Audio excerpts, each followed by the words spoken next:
జగన్ వచ్చి కాకినాడ రూరల్ లో పోటీ చేయమని వదిలి కడప జిల్లా వదిలి ఇక్కడికి వచ్చి పోటీ చేయమనండి. ఆ కొడుకుని పంచాయత్ రమ్మనండి ఇక్కడికి, ఈ జిల్లాలోకి వచ్చి ఇక్కడ పోటీ చేయమనండి.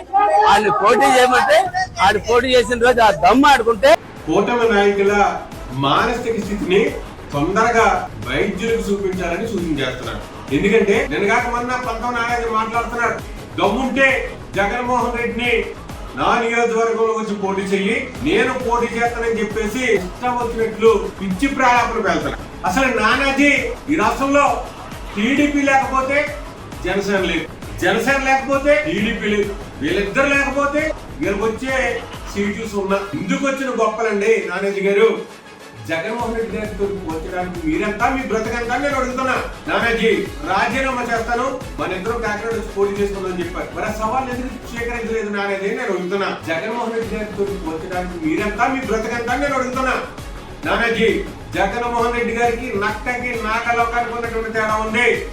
అదే సందర్భంలో ఈ రోజు రాజమండ్రి రూరల్ ఎమ్మెల్యే బుచ్చయ్య చౌదరి మానసిక స్థితిలో బాగోలేకుండా వయసు పెరిగింది కానీ బుద్ధి పెరగలేకుండా మాట్లాడుతున్నాడు బుచ్చయ్య చౌదరి గారు. అయ్యా బుచ్చయ్య చౌదరి గారు, మీకు ఒకటే చెప్తున్నా, మీకు శాతనైతే ప్రజలకు ఇచ్చినటువంటి హామీలను నెరవేర్చండి, ప్రజలకు మేలు చేయండి.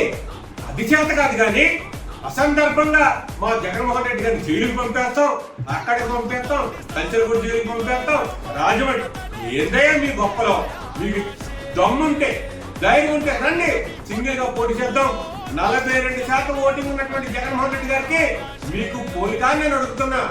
జగన్మోహన్ రెడ్డి గారు తలుచుకుంటే ఈ రాష్ట్రంలో ఒక ప్రపంచం, ఒక సింహం జగన్మోహన్ రెడ్డి గారు.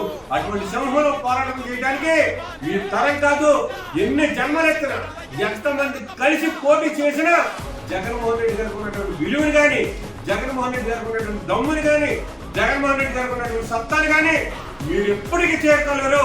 ఖబర్దార్ బుచ్చయ్య చౌదరి గారు, ఖబర్దార్ పంతం నారాయణ గారు, మీ అంతం స్టార్ట్ అవుతుంది.